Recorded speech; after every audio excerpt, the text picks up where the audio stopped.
Hello students and welcome back to your online class. Yesterday we have begun with your first online class with your first chapter, that is The Portrait of a Lady, and the author of this chapter is Khushwant Singh. Here let's have a short recap of this chapter, what we have recalled yesterday. कल हमने क्या देखा था? जो author थे वो any how अपने grand mother और अपने रिलेशन को डिस्क्राइब कर रहे थे कि कैसे उनके पेरेंट्स सिटी लाइफ में अपने आप को सेटल करने के लिए बिजी हो गए एंड उन्होंने कुछ टाइम के लिए ऑथर को ग्रैंड मदर के पास छोड़ दिया एंड ग्रैंड मदर ने ऑथर की बहुत अच्छे से केयरिंग एंड बहुत लीनियंटली उनकी केयर टेकिंग करी एंड वो बहुत ज़्यादा स्वीट और ब्यूटीफुल थी by nature, but anyhow she was too old with a wrinkled face. तो ऑथर हर बार सोचते थे क्या ये कभी यंग और प्रेटी थी, क्योंकि ऐसा उनको आसपास के लोगों ने बोला था और ये भी बोला था कि हाँ वो यंग और प्रेटी होने के साथ साथ एक मैरिड वुमेन भी थी। बट ऑथर को कभी भी ये चीज़ समझ में नहीं आई क्योंकि वो उस टाइम पर बहुत ज़्यादा छोटे थे। बट एनी हाउ उन्हें अपनी ग्रैंड मदर धीरे धीरे प्रेटी नहीं बट ब्यूटीफुल लगने लगी, जस्ट बिकॉज वो उनके साथ रहते थे, हर दिन बात करते थे एंड इस अकॉर्डिंग उन दोनों की फ्रेंडशिप हो गई। Grand mother all the time उन्हें स्कूल के लिए तैयार करती थी, अच्छी बातें सिखाती थी and even though when she goes for bathing उस टाइम पर वो क्या करती थी, ऑथर के लिए कंटिन्यूसली सिंग करती थी, फिर चाहे वो ऑथर को तैयार कर रही हो या फिर वो एनी हाउ बात कर रही हो या बेथ कर रही हो। इस अकॉर्डिंग वो हर बार प्रेयर्स गाती रहती थी ताकि ऑथर को कुछ ना कुछ समझ में आए और वो गॉड से रिलेटेड मॉरल वैल्यूज़ को सीखें। इवन वो ऑथर को सारी की सारी प्रॉफिट्स जो कि गॉड के लिए बातें करते हैं, मॉरल वैल्यूज़ देते हैं, उनसे रिलेटेड स्टोरीज़ या फेबल्स भी सुनाती थी। तो इस अकॉर्डिंग ग्रैंड मदर हर बार अपने आप को बिजी रखती थी in taking great care of the author. वो डेली उनको स्कूल छोड़ने जाती थी एंड रास्ते में जब भी उनको टेम्पल मिलता था वो उस टेम्पल में कुछ स्क्रिप्चर्स पढ़ती थी और ऑथर को lesson of prayers with alphabet सिखाने के लिए ले जाती थी एंड वो वहाँ पर जब प्रेयर सीखते थे देन वो सब किस फॉर्मेट में गाते थे, कोरस फॉर्म में, मींस एक साथ सारे बच्चे एक साथ वरांडा में बैठकर एक ही टोन में सारी प्रेयर्स को गाते थे और अल्फ़ाबेट्स भी सीखते थे। इस अकॉर्डिंग ऑथर को एक स्टेबल जेंटलमैन बनाने में ग्रैंड मदर का बहुत बड़ा हाथ था, लेकिन सिर्फ और सिर्फ चाइल्डहुड में, क्योंकि अब जाकर ऑथर के जो पेरेंट्स थे वो शिफ्ट हो चुके थे सिटी में एंड उन्होंने इनके लिए भी एक कॉल दिया था कि ग्रैंड मदर एंड ऑथर दोनों आकर सिटी में अब सेटल हो जाए। तो अब जाकर ग्रैंड मदर और ऑथर की लाइफ में ये टर्निंग पॉइंट आया कि वो एक दूसरे के साथ ज़्यादा नहीं मिल पाते थे, ऑल्दो वो एक ही रूम शेयर करते थे, बट अब ऑथर इंग्लिश मीडियम स्कूल में जाने लगे थे। सिटी लाइफ ग्रैंड मदर की विलेज लाइफ से बिल्कुल अलग थी एंड एनी हाउ धीरे धीरे ऑथर अपनी स्टडीज़ के कारण बहुत ज़्यादा बिजी हो गए एंड ग्रैंड मदर के साथ जो उनका टाइम स्पेंडिंग था वो सारा का सारा ख़त्म हो चुका और इस अकॉर्डिंग वो दोनों अपनी लाइफ में बिजी हो गए। बट समटाइम्स वो भी ग्रैंड मदर को जैसे ही टाइम मिलता था वो ऑथर को तैयार करती थी स्कूल के लिए एंड साथ ही साथ ये भी पूछती थी कि हर दिन टीचर ने उनको क्या पढ़ाया, जब भी ग्रैंड मदर को कुछ भी पूछने का या बात करने का ऑथर से चांस मिलता था तब। So now we will continue with our next page, that is page number 5 of your book.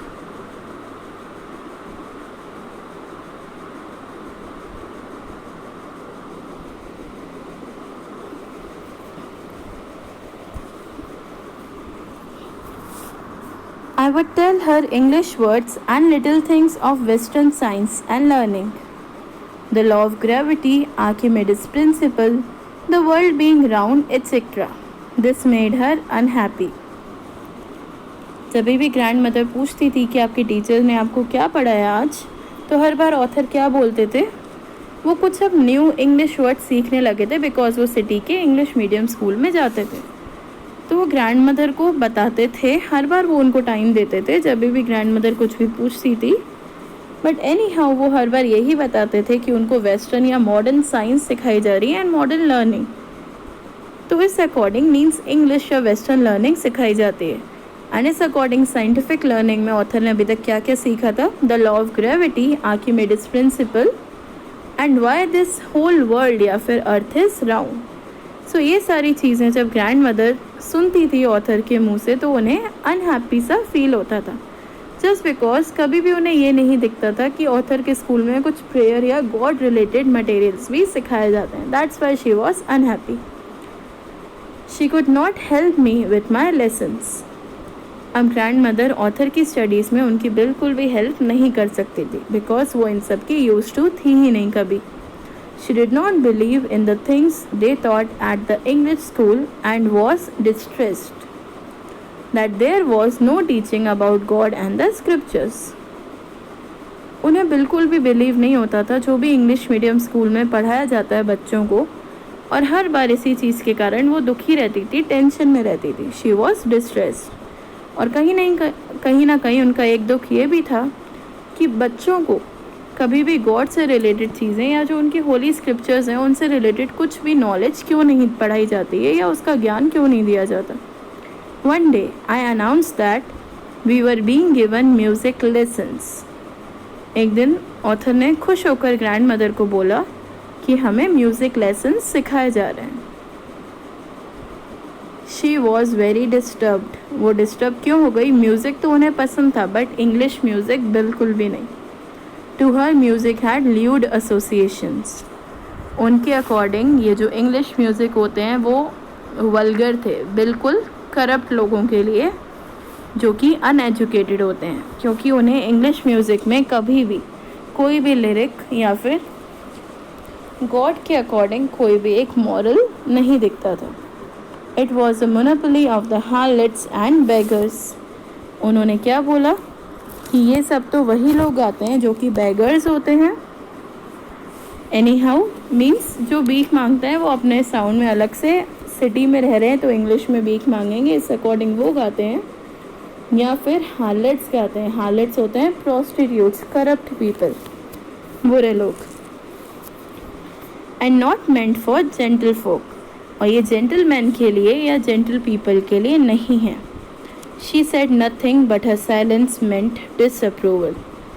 उन्होंने ऑथर को ऐसा कुछ भी नहीं बोला था, लेकिन ऑथर ने ये सब खुद से ही जान लिया था, क्योंकि ग्रैंड मदर की साइलेंस भी उनको समझ में आती थी और उन्होंने साइलेंस में पहचान लिया था कि ग्रैंड मदर डिसअप्रूव करती हैं उनकी इंग्लिश म्यूज़िक क्लासेस को सीखने के लिए। She rarely talked to me after that. और जैसे ही वो म्यूज़िक क्लास में बिज़ी हो गए तब तो ग्रैंड मदर उनसे बहुत कम ही ना के बराबर बात कर पाती थी या नहीं करना चाहती थी म्यूज़िक से रिलेटेड किसी भी टॉपिक पर बात। Coming towards the next paragraph.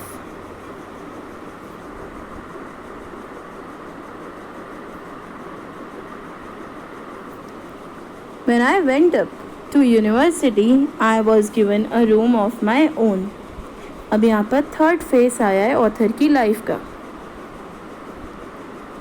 First phase था जब वो एक स्मॉल चाइल्ड थे और ग्रैंड मदर के यहाँ न्यूली रहने गए थे, तब उन्हें कुछ नहीं समझ में आता था कि ग्रैंड मदर इतनी ओल्ड क्यों हैं एंड हर एक चीज़ की। उनके ग्रैंडफादर तो ऐसे लगते हैं जैसे कि उनके कभी खुद के चिल्ड्रन ही नहीं हुए हैं, बल्कि वो सबके ही ग्रैंडफादर हों और बहुत सारे उनके पास ग्रैंड चिल्ड्रन हों।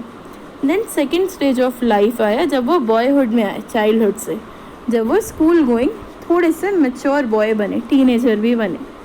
अब थर्ड फॉर्म ऑफ लाइफ आया उनकी लाइफ में, एक थर्ड टर्निंग पॉइंट जब वो यूनिवर्सिटी जाने लगे। मीन्स एनी हाउ अब वो टीनेजर से एडल्ट बने, अब वो कॉलेज लाइफ में आ गए।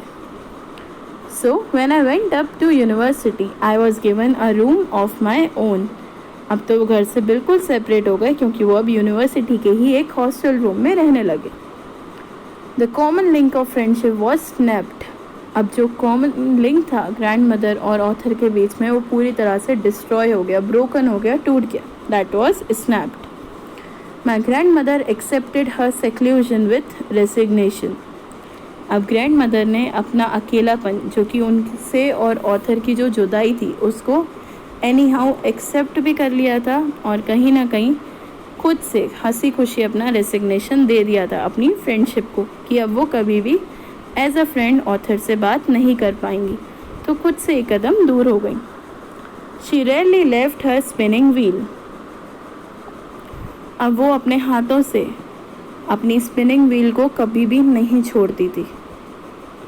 टू टॉक टू एनीवन, किसी से भी बात करने के लिए।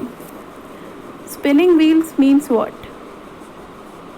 वो कुछ ना कुछ उन्होंने सिलाई बुनाई करना स्टार्ट कर दिया था, तो जो ऊन के गोले होते हैं वो यहाँ पर स्पिनिंग व्हील बोले गए हैं। तो वो किसी से भी बात कर लें, लेकिन उनकी निगाहें हर बार, उनकी आंखें जो थी वो उनकी स्पिनिंग व्हील पर ही रहती थी। उनका मन नहीं था कि वो नज़रें मिलाकर किसी से बात करें, क्योंकि उनका जो लाइफ में बेस्ट फ्रेंड था वो सिर्फ ऑथर थे, जो कि अब एनी हाउ यूनिवर्सिटी में रहने चले गए।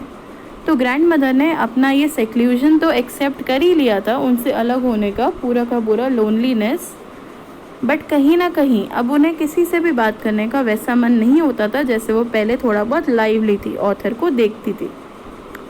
तो जब भी वो किसी से बात करती थी, उनके हाथ में बुनाई का सामान रहता ही था, स्पिनिंग व्हील भी साथ में रहती थी, यार्न्स, ऊन के गोले।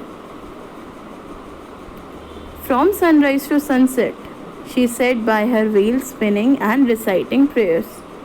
तो जब पहले वो रोजरी घुमाती रहती थी बीट्स और भगवान का जाप करती थी, अब वो उसी तरीके से स्पिनिंग व्हील से कुछ ना कुछ सिलती बुनती रहती थी और अपनी प्रेयर्स को खुद से गुनगुनाती रहती थी। Only in the afternoon she relax for a while to feed the sparrows. और सिर्फ दोपहर के टाइम में ही वो स्पैरोज को फीड करने के लिए स्पिनिंग यार्न्स को थोड़ी देर के लिए रखती थी।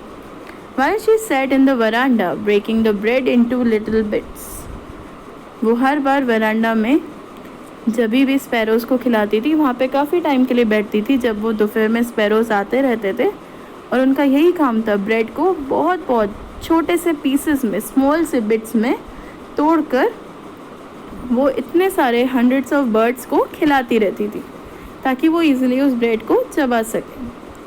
Hundreds of little birds collected round her, creating a veritable bedlam of chirpings. और इस अकॉर्डिंग उस ब्रेड को खाने के लिए लगभग 100 तक स्पैरोज आते थे, जो उनको आसपास से घेर लेते थे। और वो क्या करते थे, अपने अंदर ही बहुत ज़्यादा शोर करते थे। वहीं पर ही वरांडा पर ऊपर वो बैठ जाते थे। बेडलैम होता है एक जगह आप बैठकर आराम से अपना कुछ भी खा रहे हो या पी रहे हो, एंड वेरिटेबल होता है एक दूसरे के साथ ऐसा लगता है लड़ाई कर रहे हो आप अपनी चिरपिंग साउंड में। सो वेरिटेबल बेडलैम ऑफ चिरपिंग मीन्स ऐसा लगता था कि पक्षी बहुत ज़्यादा जल्दी जल्दी ब्रेड खाना चाहते हैं, बहुत शोर कर रहे हैं कि मैं हद से ज़्यादा खाऊंगा या इस अकॉर्डिंग, एंड इस अकॉर्डिंग वो लड़ते ही रहते थे अपने चिरपिंग साउंड में। Some came and perched on her legs, कुछ ऐसे आते थे पक्षी जो कि साइलेंट होते थे और ग्रैंड मदर के अगर लेग्स के पास भी कोई ब्रेड का पीस गिर जाए तो उसको भी ईजिली उनके लेग्स को टच करके भी वो उस पीस को ले लेंगे। अदर्स ऑन अर शोल्डर्स, और ऐसे फ्रेंड बन गए थे कि कुछ उनके लेग्स पर बैठ रहे हैं, कुछ शोल्डर पर, एंड वो ग्रैंड मदर को अपने बेस्ट फ्रेंड की तरह ट्रीट करते थे, जो कि उनको हर बार हैप्पी रखते थे। Some even sat on her head, और कुछ ऐसे थे जो कि उनके सर पर भी बैठ जाते थे। She smiled but never should them away, वो हर बार स्माइल करती थी लेकिन कभी भी उनको डरा कर भगाती नहीं थी। It use to be the happiest half hour of the day for her, और ये सब वो कितनी देर के लिए करती थी, ऑलमोस्ट आधे घंटे के लिए हर दिन, और वो उनकी लाइफ का एक हैप्पीएस्ट मोमेंट होता था, हर दिन का आधा घंटा। Coming towards the next paragraph.